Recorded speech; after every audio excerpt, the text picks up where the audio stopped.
mourning. It is a day of mourning because we know that in just a few hours from this moment, we will have Secretary of State Mike Pompeo meeting together with key leaders in the House and the Senate Judiciary Committees in the Capitol building right behind us. This will be the time when they will confirm, although we hope for much more, potentially the miserable, never before known, smaller than ever number of the president's projected 18,000 only refugees to be resettled over this fiscal year. This, as you may know, is a deeply spiritual season, especially for our Jewish brothers and sisters who just recently began the season of Sukkot. Sukkot is a season for welcome. And we on this day are here to speak about the many reasons why welcoming refugees into our nation is good for our congregations. I know in my own faith tradition, the largest congregation we have is a refugee-led congregation. We favor resettlement because of the ways that it's good for our communities. Because we know that communities are better economically. We know that refugees make businesses stronger. And I can personally testify that in one of our disciples-led businesses in Iowa, the largest solar wind panel production company in the world, there are over 1,000 out of 5,000 total employees who are refugees. As that leader says to me, there is no way that our business could survive without refugees, and he is clearly not alone.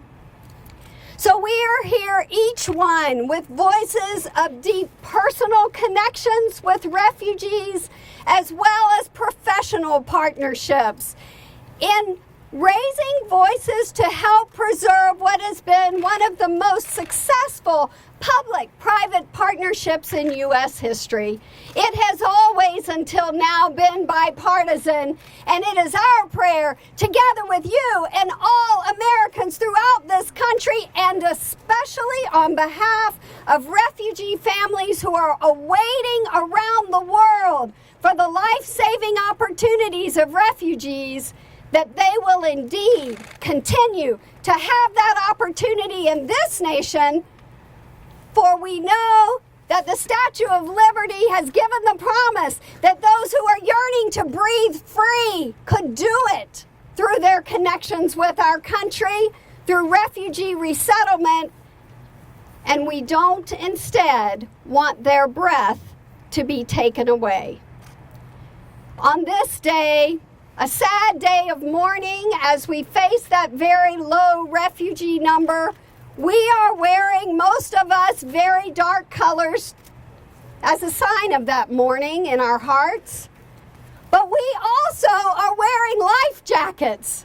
And for 18 of us, we are wearing life jackets to symbolize the 18,000 refugee lives that will be saved through refugee resettlement. But we do pray that there will be so many more. So we invite you to listen now to these speakers. For with us, we have Reverend John McCullough, Church World Service CEO and Director. Church World Service is one of 9 nationally approved refugee resettlement organizations around the U.S. We are joined as well on this afternoon by Ann Richard, now working as a professor, but for so many years of her distinguished career, served formerly as the Assistant Secretary of State for the Population, Refugee, and Migration. We welcome also Margaret Huang, the Executive Director of Amnesty International USA, the largest grassroots human rights organization in the globe. We are grateful to have with us Mr. Nihad Awad from the Council on American and Islamic Relations, and he is the CEO and the founder of that organization. He'll talk with us about how the impacts have been particularly harsh upon Muslim communities. Susanna Cunningham is here from Only Through Us, which focuses on pushing back against discriminating policies. Frank Sharry is with us as founder and CEO of America's Voice, fighting constantly for justice among populations that are facing discrimination. We'll hear from Sanada Reynolds, formerly with the House Judiciary Committee, serving for them as a counsel, and as a lawyer now, gifting her expertise to the Immigration Hub after having worked many years with Refugees International, with Oxfam, Amnesty, and other organizations. We are blessed to have with us Susan Gunn from the Maryknoll Office of Global Concerns, their new executive director. And Michael Puckett has traveled here from Louisville, Kentucky, where he is both a leader in Beargrass Christian Church and for over 6 years has served as the board chairperson for Kentucky Refugee Ministries. We'll hear further testimony from Reverend Seth Capperdale from the Reformed Church in Highland Park, New Jersey. For every one of these speakers, we give thanks, and especially for your opportunity to hear from Sammy Muya, who is Somalian, whose own family story details the personal experience of being separated due to the unjust cuts of this generation. On this day of mourning, I am grateful we all have opportunities to hear from these voices of hope, and I would invite now our program to begin with John McCullough. No hate, no fear. Refugees are welcome here. No hate, no fear. Refugees are welcome here. No hate, no fear. Refugees are welcome here. No hate, no fear. So friends, I'm here today because the reality is that the religious communities actually built the U.S. refugee resettlement program, even before the government became involved. And in the aftermath of World War II and beyond, it's churches and synagogues and other faith communities that have helped to resettle millions of people in all 50 states across this country. So we're gathered here really to send a message to Secretary Pompeo, because he wants to rubber stamp, he wants Congress to rubber stamp the decision to let refugees die. And we're here to demand that he doesn't get this rubber stamp. We want to speak to the leadership of the House and Senate Judiciary Committees, saying, no, you cannot and you must not allow him and this administration to destroy this life-saving program. And so our message today is to Senator Lindsey Graham, to Senator Dianne Feinstein, yes, to Senator John Cornyn, yes, to Senator Dick Durbin, to Congressman Jerry Nadler, to Congressman Doug Collins, to Congresswoman Zoe Lofgren, to Congressman Ken Buck. Please hear our plea. Right. Please take your oversight roles seriously, right, in these consultations with Secretary Pompeo, which starts in just a few hours, and demand that this administration end its attack on refugee resettlement. Thank you. When refugees are under attack, what do we do? Stand up, fight back. When refugees are under attack, what do we do? Stand up, fight back. When refugees are under attack, what do we do? Stand up, fight back. Stand up, fight back. Thank you. My name is Ann Richard, and I used to accompany Secretary Clinton and Secretary Kerry to these consultations, these annual consultations on Capitol Hill when I was at the State Department. And now I'm a professor, so today I'm not only ready to get arrested, I'm also playing hooky. The U.S. Refugee Admissions Program once had strong bipartisan support, since policymakers on both sides of the aisle understood that by resettling refugees, the United States serves as a moral leader and annually renews a promise on which our country was founded. Resettlement also supports U.S. foreign policy interests, including a fragile regional stability in the Middle East. Supporting the countries that host refugees through investment, humanitarian aid, and resettlement is essential, as globally more than 70 million people are displaced, including nearly 26 million as refugees. By taking in some refugees, the United States can encourage other countries to keep their doors open and allow refugees to work and refugee children to go to school. That's key to mitigating conflict, restoring dignity to those who fled, and ensuring a future for millions of young people. Thank you very much. Thank you.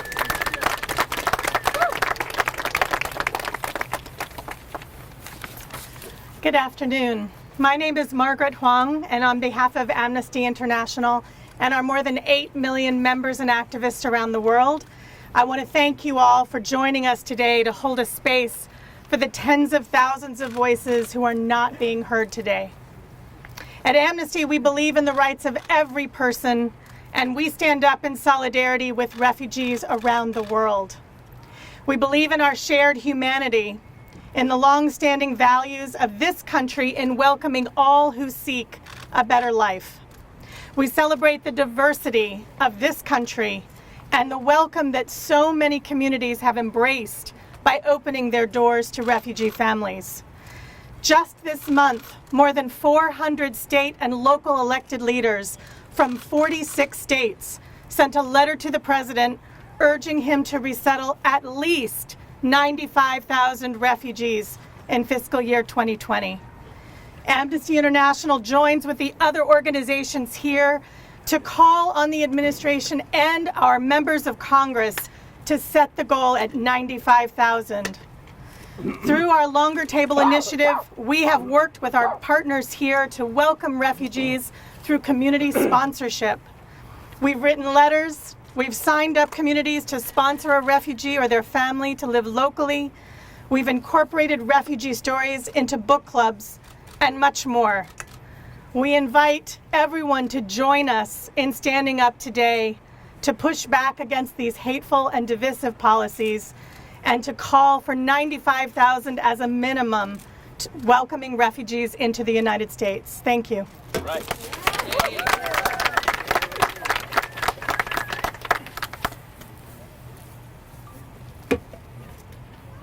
Good afternoon. My name is Nihad Awad. I'm a Palestinian refugee. I was born and raised in a refugee camp in Amman, Jordan. I lived the first 18 years of my life in a refugee camp. The primitive living conditions in that refugee camp made me and made thousands of people to believe that all people lived the way we did. My perspective on life was full of despair, and I had no dreams like many of you. My dreams and ambitions were very, very limited. The United States government granted me a visa after many years. I was so fortunate that day when I was granted the visa to come to the United States, it has changed my life. It has changed my perspective. It moved me from despair into hope. I worked hard in this country. I went to school. I co-founded a national nonprofit organization, and yes, we created hundreds of jobs. So we are job creators. Yes. Refugees, because of their background, they work very hard because they appreciate an opportunity. We are loyal citizens. We love this country, and we're committed to its safety and security and prosperity.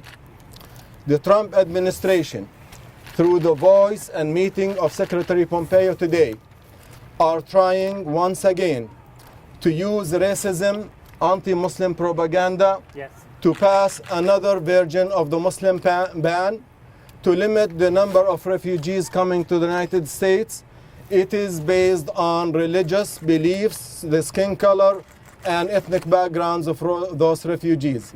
It is immoral, un-American, and it should not stand. That's right. Today, I join my voice with the national leaders of national Muslim national organizations and many activists. I'm so honored to raise my voice and risk being arrested to take a stand that is needed. Thank you. Thank you. Hey, hey, ho, ho, refugee ban has got to go. Hey, hey, ho, ho, refugee ban has got to go. Hey, hey, ho, ho, refugee ban has got to go. Hey, hey, ho, ho, refugee ban has got to go. Hi there. Thank you for coming today. My name is Susanna Cunningham, and I'm the executive director of Only Through Us. We work to counter fear-based policymaking in the wake of foreign terror attacks. The reason I'm here is because some of the closest and consistent assaults that we see after foreign-affiliated terror attacks are assaults, American assaults on the U.S. refugee program and on civil liberties. I'm here today to talk about the value of the refugee program, the moral value, the value to our communities, our businesses, but also to the value of national security. We, 3 weeks ago, organized a letter with 49 national security leaders, including secretaries of defense, secretaries of state, national counterterrorism directors, and innumerable dozens of National Security Council members who rebuked the Muslim ban and who defended the value of the refugee program. This is valuable because we depend on the resources that refugees provide in our communities, on business, on school, on scholarship, on medicine, and on innovation, but also on intelligence, on cultural competencies. We are stronger because we accept refugees. My last name is Cunningham. That's Irish Catholic. I am the descendant of Irish Catholics, so you might know why it's personally valuable that we accept refugees. My Irish Catholic ancestors were once part of a reviled Catholic community here in America, and we found a home here. My grandparents made a home, and my father became an American history professor, and as a result, I can tell you that I have learned from 15 years of working on refugee issues and being the daughter of that American history professor, that accepting refugees is never about who they are. It's always about who we are. That's right. Who we are. It is no coincidence that the refugee program was born from the greatest generation after World War II who learned hard-won lessons and showed moral courage to create the term refugee, to create the Refugee Convention, and to provide safe refuge for thousands, hundreds of thousands of families. So I weep today for refugees around the country who I've served, and for us. For our moral courage, where is it? Let us look to that great generation and then look to our own. Let us find the moral courage and remember who we are. Thank you. don't take the bait. Love conquers hate. Don't take the bait. Love conquers hate. Don't take the bait. Love conquers hate. Don't take the bait. My name is Frank Sharry. I direct a group called America's Voice. We're proud to stand with our brothers and sisters and risk arrest on behalf of a cause that is near and dear to my heart and near and dear to the foundational ideals of this country. America was founded by a radical set of ideals. We haven't fully realized them in practice yet. We're still working on that. But the idea is that we're not going to be subject to a state religion or to a monarch. We're going to be working together, regardless of background, regardless of birthplace, to bring freedom to bear for one and all. That's right. A nation based on equality, justice, and freedom. And refugees inject in the bloodstream of this country a profound love of freedom, of justice, and equality. And when we say no to refugees, we're saying no to who we are. We need to restore this program so that we can open our arms and open our hearts and be the America we want to be. Thank you.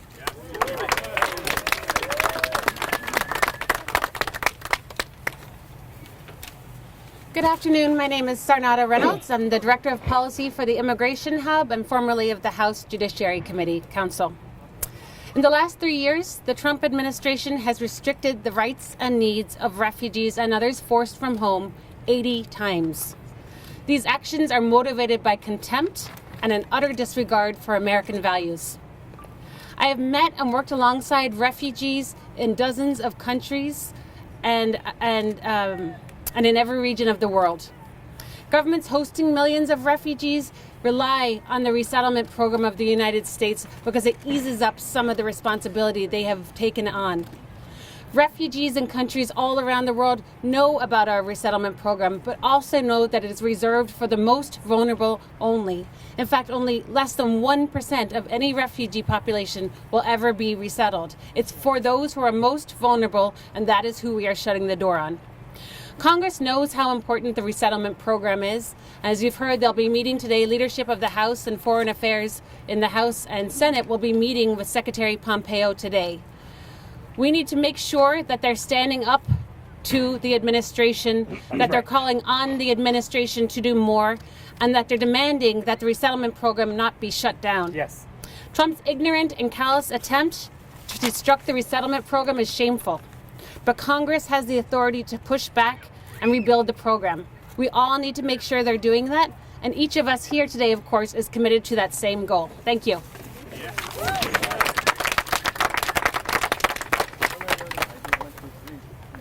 Hello, my name is Susan Gunn, and I'm the director of the Maryknoll Office for Global Concerns. I come here today to cry out for compassion and welcome for refugees. I represent Maryknoll missioners, Catholic men and women who are living and working with refugees around the world, in Uganda, South Sudan, Kenya, Thailand, Bangladesh, Iraq, to name a few. For over 100 years, Maryknoll missioners have been responding to the call of our faith, lessons of our scriptures, to welcome and care for the vulnerable, and that includes refugees. And what we have found is a people who have so much to give, and then we gain so much from them. The most commonly repeated phrase in the Bible is, "Do not be afraid." But by reducing refugee resettlement to a shadow of what it once was, and by allowing states to opt out and essentially ban refugees, President Trump is hiding our nation away in fear. This is a moral failure, an offense to our faith, our traditions, our values.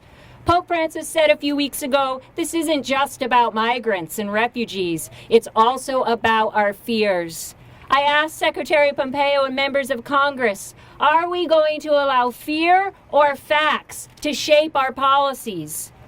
Pope Francis said, and I quote, "The problem is not that we have doubts and fears. The problem is when they condition our way of thinking and acting to the point of making us intolerant, closed, and perhaps even without realizing it, racist. In this way, fear deprives us of the ability to encounter one another." I have with me today this picture of this beautiful girl who lives at the Paladek refugee settlement in Uganda. Maryknoll missioners provide pastoral care and school lunch food and school supplies for her and the other children there. Looking after this beautiful child, I want to offer a one-sentence prayer that I hope Secretary Pompeo can recite tonight. God of our wandering ancestors, may refugees find a friend in me, and so make me worthy of the refuge I find in you. Amen. Amen.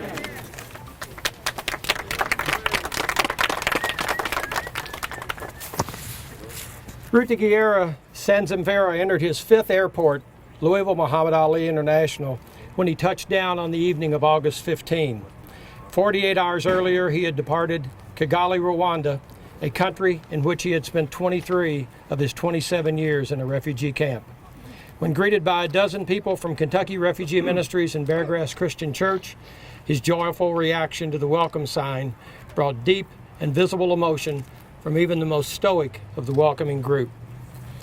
The Democratic Republic of Congo has long been one of the world's most violent and unforgiving environments.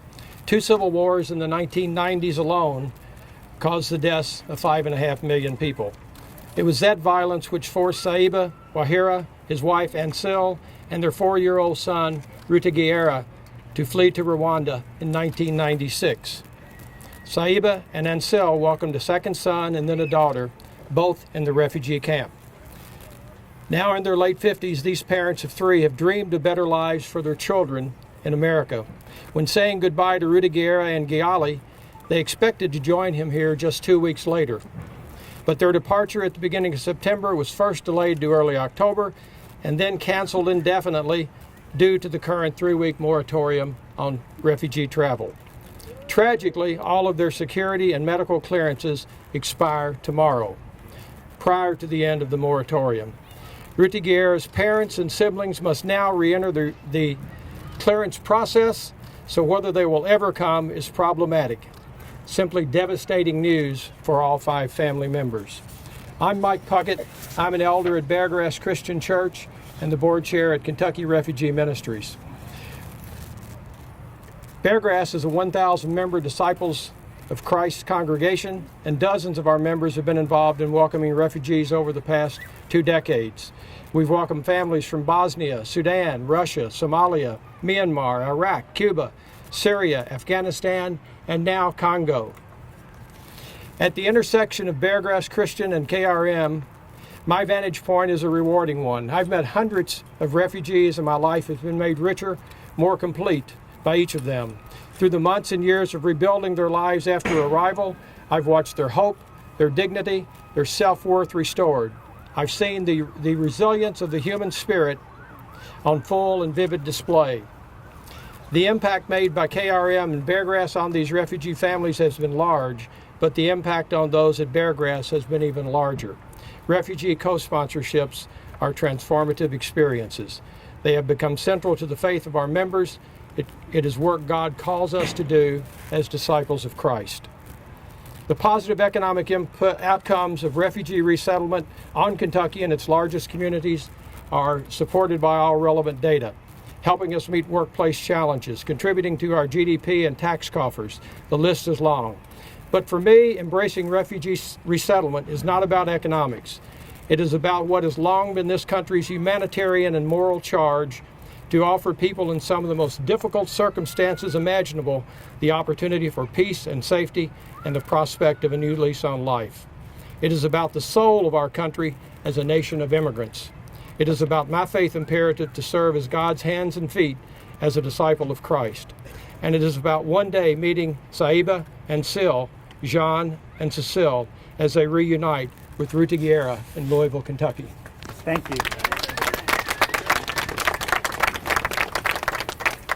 I'm Reverend Seth Copperdale at the Reformed Church of Highland Park, and I'm willing to risk arrest on behalf of our children, both the children of the congregation I'm part of, the children of this country, and all the children in refugee camps everywhere. Sing with me.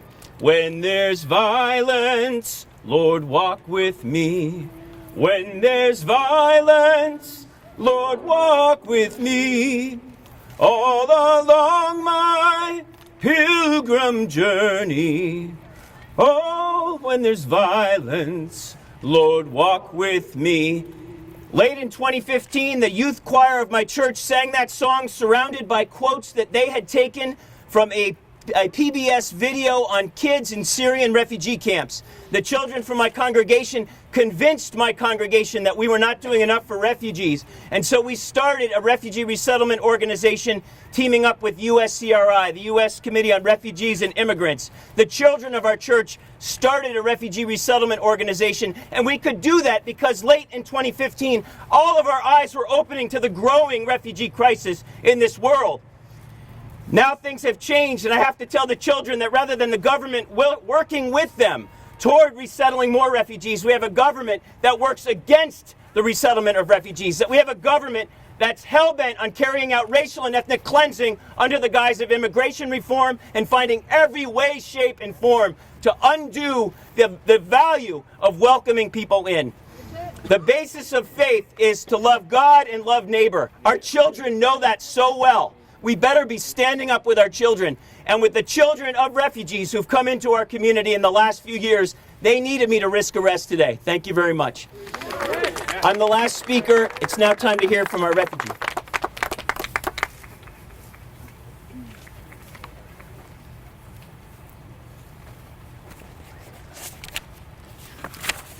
My name is Sammy. I am a refugee from Somalia. I came to United States about 6 years ago after the conflict in my country, killing, looting, and all the staff, there was no other choice for us to leave the country.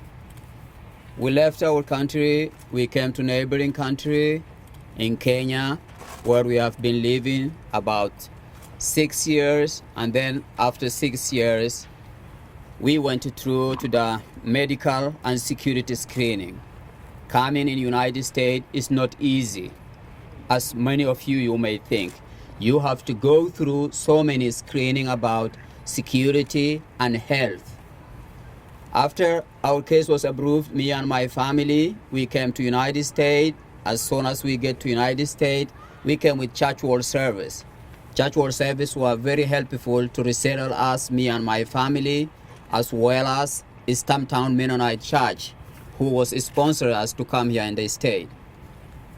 I have 4 children with their mom. My daughter is a second year for the college now. And my son is junior. The other one is kindergarten. The youngest one, he is at home with his mom. I have been working with Goodwill Keystone since the last 5 years as a supervisor. I was training so many people as a job skill. After that, I went with and then I have to get that job, another job. I got another job, Millersville University, Migrant Education Program. They were hired me as an interpreter for Swahili and Somali, where I'm doing very good. This October we are. So I was promoted from my job as a student support specialist in Lancaster area. So what happened was on May last year, we went with immigration for US citizen. So we got our citizenship, me and my family. What happened was my niece. I really thank you for the US government for giving me this opportunity of being here and saving my life. I'm reflecting today my journey about the way the government was helpful for me and my new community. We left behind my niece, who is now 22 years old, Fatuma. Fatuma was in Somalia. She came herself up to refugee camp in Kenya. She was 8 years on that time when she got there. She had been staying there. At least she came to Nairobi. Her case went through with US government. She went through 2 years as a regular, 2 years for medical and security. The case was approved November 2017. I got a call from Church World Service telling me that Fatma is coming on November 2017. But unfortunately, this ban for the refugee came same month. Fatuma's case was cleared, everything was okay. Well, we were expecting on November to come. We were prepared housing and everything for her. Unfortunately, when the ban came, the case was denied. And Fatuma's clearance is expired now. She is in Nairobi. She knows nothing to do. She cannot go back at home. She cannot come in here. And staying in Nairobi is not safe for her. Today, I am asking those who have the power of approving my niece and the other refugees' case. Yes. I would like to say, today I'm asking you guys to help me to approve this case, Fatuma and the other refugees who are similar situation what we passed through. You may not know the way it is being refugee in where we came from. Thank you for listening. Thank you again. Thank you.